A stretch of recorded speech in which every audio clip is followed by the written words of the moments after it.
Everyone's coming back, so thank you all for tuning in, and any of you who joined us during that first piece. We are Whatever Dad, and we have one more piece for you tonight. It's going to be a slightly different format. So the way we're going to start is each of us will pop on, 4 or 5 of us at a time, one at a time, and do some real life stories inspired by a suggestion that we take from the chat. And then once that run of true life story monologue segments are done, then we'll do some pretend scenes inspired by those monologues.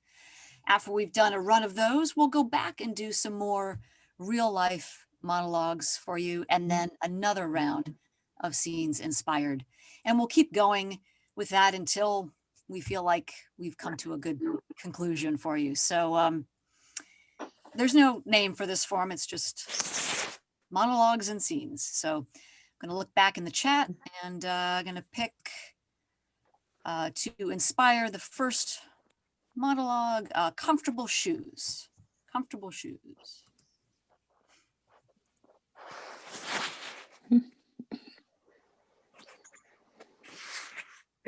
So actually during high school, my dad got me a job as a shoe salesman in a mall in Bergen County. I was not, this was not my vocation. Those of you who know me may be shocked to hear that. I tended to want to hide in the back because I was not big on customer service. But I do remember I had a coworker, Eddie, he was kind of like Eddie Haskell from Leave It to Beaver. He was a smooth operator, probably was in it for the long haul. And he was pretty dismissive of my shoe selling talents, and also felt that I had gotten into a good college. And when I told him, this was, while I was working there, he said, "No way." I said, "Why?" He said, "You might got the smarts for it." So that was. So speaking of having the smarts and jobs and stuff, one of my first jobs was working at the pool, and I was not a lifeguard. I was not a trained lifeguard. I didn't know upper management job. I was actually the person who checked people's badges when they came through the entranceway. So my first job was not that exciting, but it was money. And when you're a teenager, any way you can make money, as my son would attest, I think he's watching, that's a good thing. So yeah, Summit Community Pool way back in the day. So my first job, one of my early jobs, was selling cookbooks over the phone. And they were like Time Life cookbooks. And so you'd call up and you'd be like, "Hello, Mr. and Mrs. Jones. I see you bought our Florentine cookbook. And we also have one about, Norwegian recipes," or something like that. And usually it was a really tough sales, because a lot of times you're just getting people, not, at their best. And, so I learned a lot about, rebuff, rejection, and, sort of staying cool under pressure of sales there. Speaking of rebuff and rejection, I also did telemarketing back in the last century. And I had to ask about, I remember one telemarketing, I had to ask about Courvoisier, which is a kind of cordial, a brandy. And I had I was in high school. I didn't take French, I took Spanish. So I didn't know how to pronounce Courvoisier. And one guy took pity on me after I mangled it. And I was forever grateful, because I got to keep that telemarketing job, and then went to work at the Bergen Mall, where we did studies of foodstuffs. So ice cream cakes were just coming out then. And we got to take home all of the reject ice cream. So that part was a terrific part of the job. So speaking of jobs where you take stuff home, I worked at a homeless shelter when I was just out of college, and we used to get donations of clothing. And one time we got this huge donation of very sexy lingerie from Victoria's Secret. And I thought it was probably best that I bring that home instead of giving it to the homeless women who some might have used it for their night work. And so I had some quite nice things for a while from my job in the homeless shelter. And scene.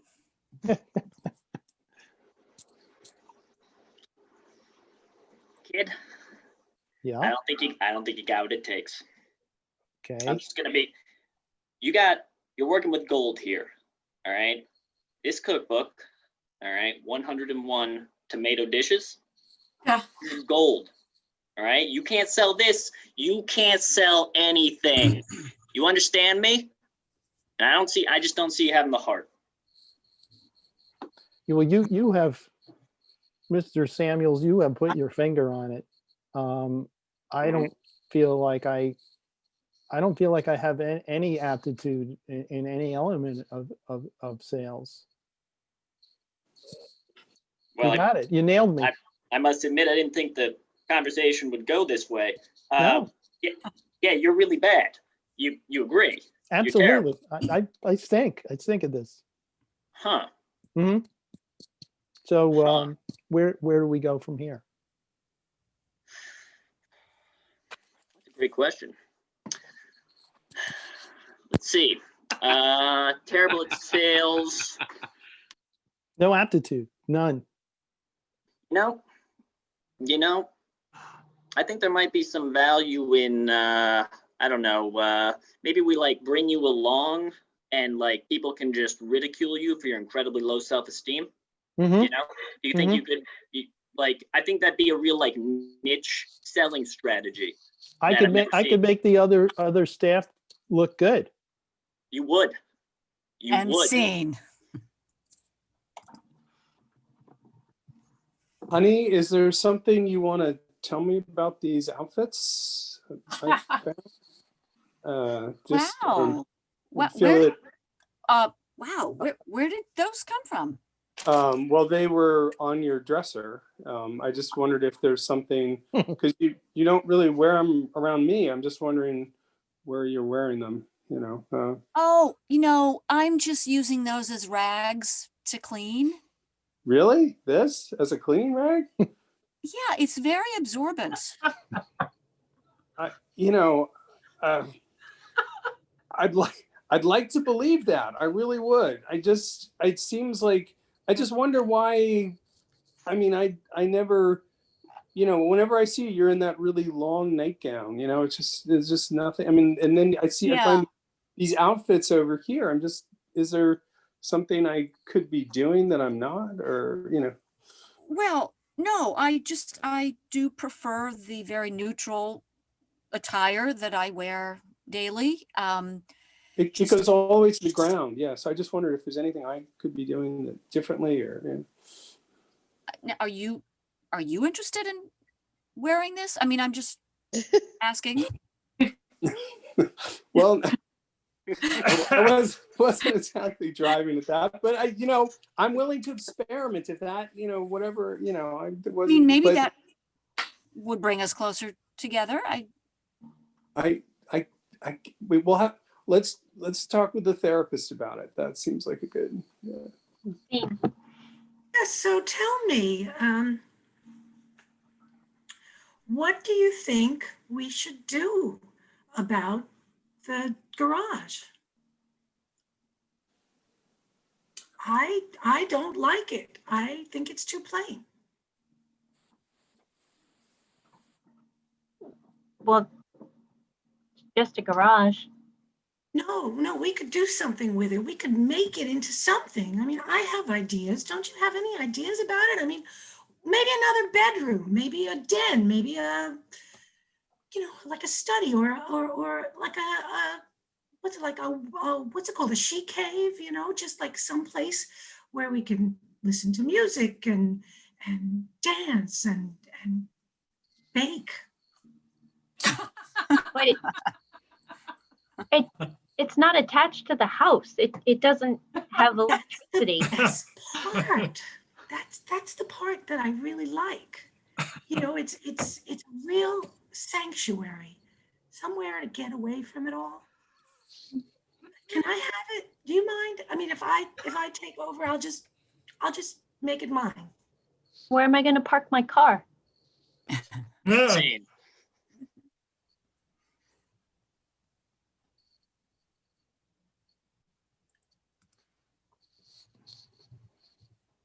This is the best Courvoisier that I've ever had.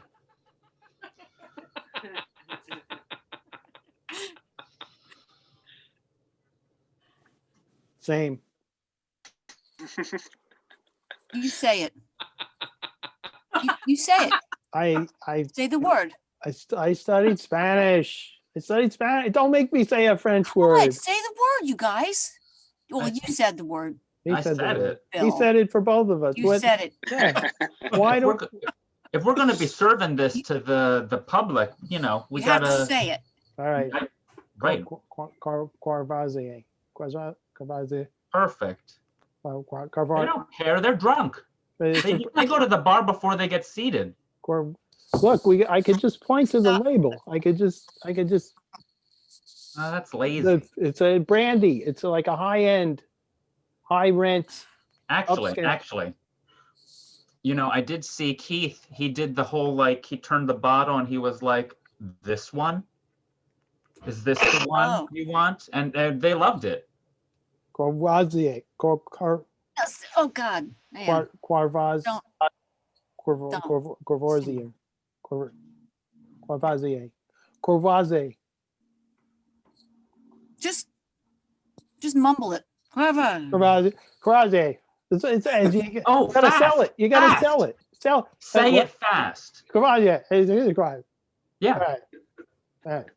Speedy Guys, service. this was a Tell bad it. idea to open this restaurant. Oh. No. No, it's just I'm pulling my money out. I'm pulling it out. No, wait. If we Why? can't say the word Just because I can't say properly. Courvoisier? Oh, I did it. Oh, you got it. Wait, Okay. I mean, you'll keep the investment in. now you're in. I'm in. I'm Cheers. 100%. Cheers. Nostrovia. Ah, And scene. Saying words reminds me of when I was very young, sorry, Liam, that I had a speech impediment. And I loved going to my speech therapist. And my particular speech impediment was I rested my tongue on the bottom of my mouth. So I didn't speak properly. And going to this speech therapist, I remember seeing the other kids who were there and their letters that they had trouble with. And some kid had trouble with R's and L's and S's. But I felt so empowered because I had at least 10 letters. I had the best speech impediment. That made me think of when my son had difficulty typing. I mean, he sort of a manual dexterity thing. So we got him when he was, I think in middle school, Dragon Naturally Speaking. So you could dictate because it's about getting your thoughts down. He's a good writer. Just, you know, he was having trouble. Actually, he's a good keyboard guy, but he couldn't handwrite. So we got Dragon Naturally Speaking, a program. And at one point he had to do a book report on, I think it was Handel, the composer, who stayed with a Hungarian family, and he had to write down, he stayed with the Esterházy family. And Dragon Naturally Speaking, it was good, but it wrote down, he asked her, how's the family? I thought was, you know, very kind of Lower East Side. Oops. So it makes me think of a book report that I did when I was probably in 5th grade on a book about, God, I'm already forgetting, lacrosse. And so I did my whole book report, and I'd never read the book, but I thought I was really safe because who knew about lacrosse? Well, of course, someone in the class, and this was like a long time ago, in my opinion, no one should have known about lacrosse. And so he asked me, is it true that it was a Native American sport? And I said, absolutely not. No. And of course, lacrosse was the Native American sport, did originate there. I hated that kid. That reminds me of when I was in 7th grade, a teacher stumped the entire class, the American history class, by asking us the question of what kind of dictionary did Thomas Jefferson write? And he went around the class and we all failed this pop quiz, and it turned out to be a Native American dictionary. And the thing is, I've never forgotten that one fact about Thomas Jefferson. I think a lot of other stuff has gone out the window, but I definitely know what kind of dictionary he wrote. When I was 6 years old, I was in a camp performance. We were singing I Feel Pretty, and we've been rehearsing all summer. It was the culmination, the final show. I was really excited. I was about to go on stage with the rest of the girls when the camp counselor called me over and she said, "You can mouth the words, but don't sing." Oh, And I was stunned and shocked.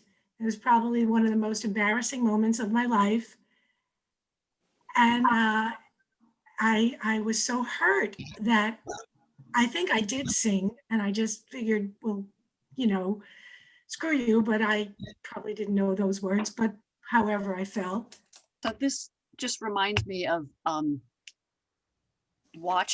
flipping around the TV, which I don't have time to do much anymore, but I was flipping the TV around last week or something, and the movie Sister Act was on TV, the Whoopi Goldberg movie, which is actually very funny. And the choir that she ends up conducting, the character conducts, is not very good, this choir of nuns singing. And it was just so funny because I conduct a choir, and all the stuff that she was doing in the scene, working with them, was just like so accurate. And I thought, wow, they really know, the scriptwriter knew their stuff. And scene. So, Betsy, what I want you to do is when you play, is kind of go through the motions, but don't actually make contact with the ball. You can just sort of, wave your arms around and stuff like that, but don't actually don't get anywhere near the ball. Okay, coach. But how am I going to get anybody out if I can't go near the ball? You leave that to your teammates. You're kind of just putting on you're like a kind of a distraction in a way. You're just sort of distracting the other team, and just you can do all the kicks, but just not and throws and stuff like that, but just no ball. Just very important role. It is? Absolutely. What's the position called, coach? Invisible forward. Insane.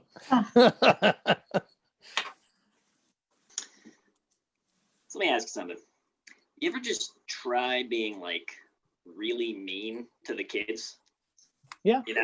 Mm-hmm. Like just like totally abusing your position of authority and the respect they have for you, and just like really hitting them with something, just Yeah. Yeah, yeah, sure. Of course I have. Yeah. Come on. How can you ask that? Good.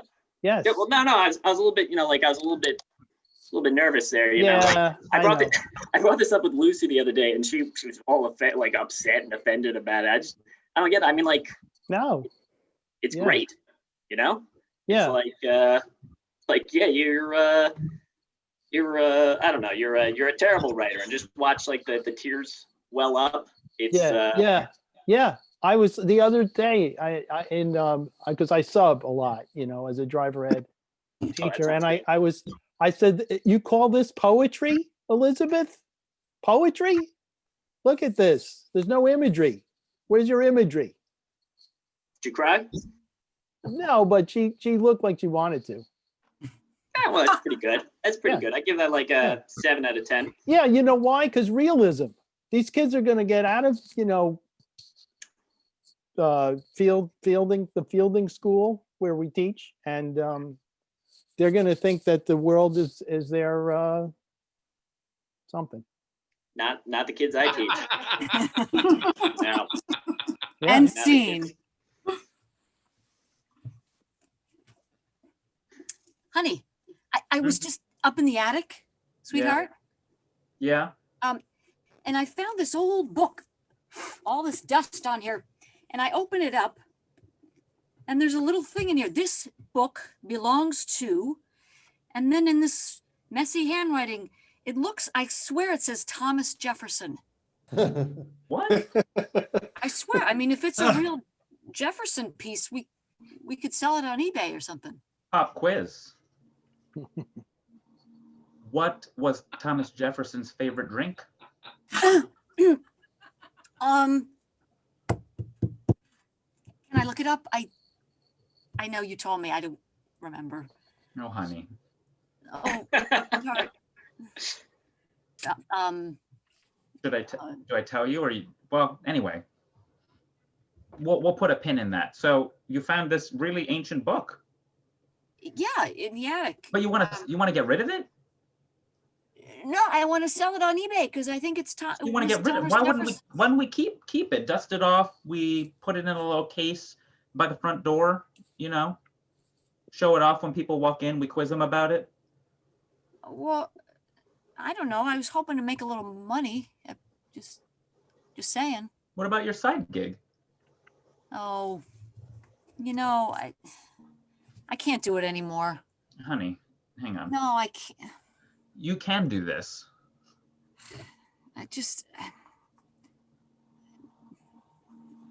Benjamin, I just Benjamin. feel like Why are you calling me Benjamin? Benjamin, Yeah.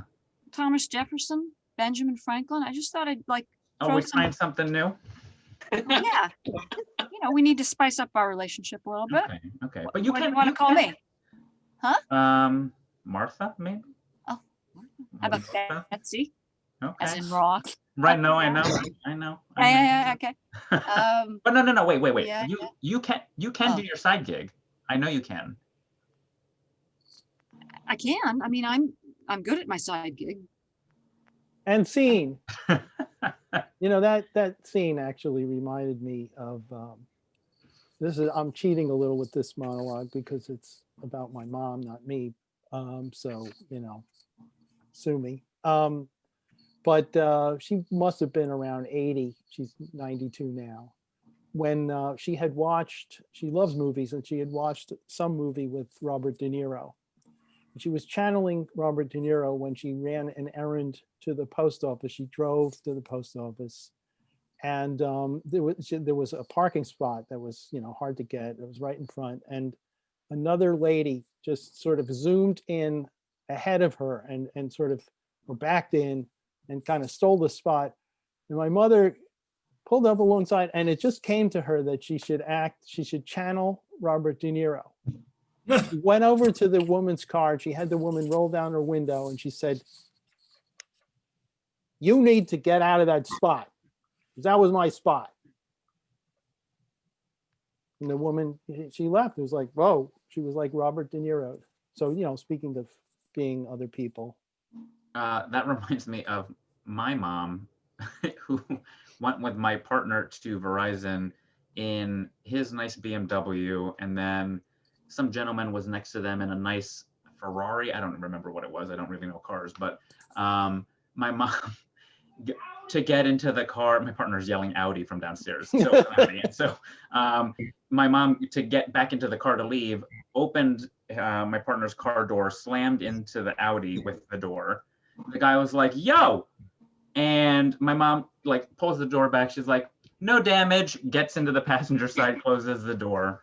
No worries. Couldn't care less. We're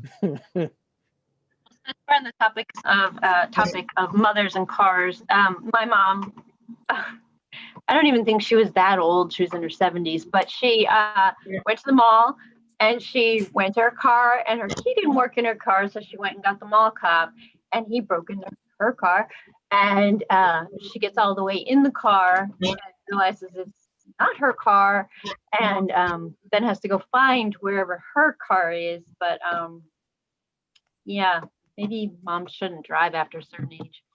So my mother was very loud in a car. She got very agitated at the drivers, but some of her insults were kind of like went way past them. Like her favorite insult would be, she would say to somebody, "Where did you get your license on a punch board?" And I think these other drivers must have been, I mean, I don't even really understand that, you know? And I think some of these other you know, expecting to have someone like give them the middle finger and be told and being asked where they got their license on a punch board. I think she was like, insults for the 1940s or something. And scene. What the hell are you doing in my house? You don't Well, you know, get out of here. What? no, Why are I'm you in my bed and my clothes? pretty sure this is my house. I mean, No. Pretty sure this is my house. no, I mean, I know these all look similar here in Levittown, but pretty sure this one's mine. I mean, I know we're all of our houses are built off of a model home, but like this is definitely my house. No, I'm almost certain this No. is my house. Hang on. Wait a minute. Where did I put that book? No, but those are my clothes that I can't find the book, but those are my clothes. I'm 100% certain I have that same blue shirt. It's just a blue T-shirt from the Gap. I think Yeah, a lot of that's people where I probably go. have this shirt. That's where I So shop. do I. No. Well, how do we solve this? Do you have the deed? Where do you keep the deed to the house? I know where to keep mine. In the safe deposit box at the bank, of course. And scene. Mom, lately you've been channeling a lot of Arnold Schwarzenegger, and it's a little unsettling. Yeah. Then, you know, when you want to get the dinner ready, you Yeah. have to pump everything right temperature. Could you go back to like Robert Redford or Paul? I mean, I just thought it's just you know, as your grown son, I just feel this takes me back to childhood. I get, you know, oh God. Oh, my darling. Don't you remember I used to give you nightmares when I did my Robert De Niro? No, that was bad. But I think we've gone off a totally deep end here. I you know, maybe like kind of like, you know, Robert again, Redford, like kind of, you know, subdued, you know, sort of. Yeah, that's it. That's And very scene. You talking to me? What? Okay. Go ahead, take the wheel on your side. Go ahead. All right. So what's the first thing you do when you need to parallel park? Check your mirrors. Okay, good. Yeah. Talk to me about process.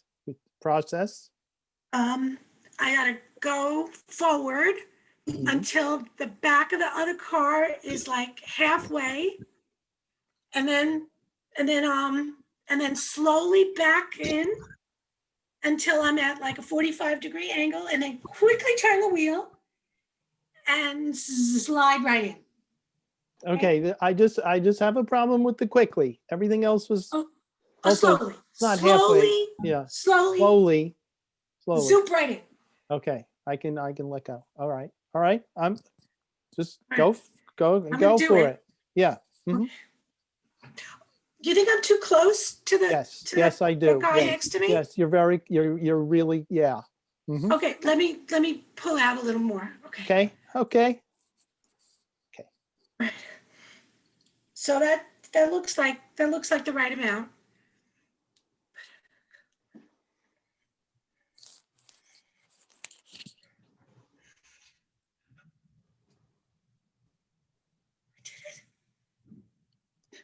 All right, we just have to go to the punch board and get you your license.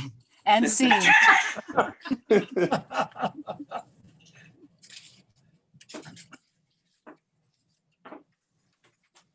So Mom, I thought about it for a long time, and I've decided what I want to be when I grow up.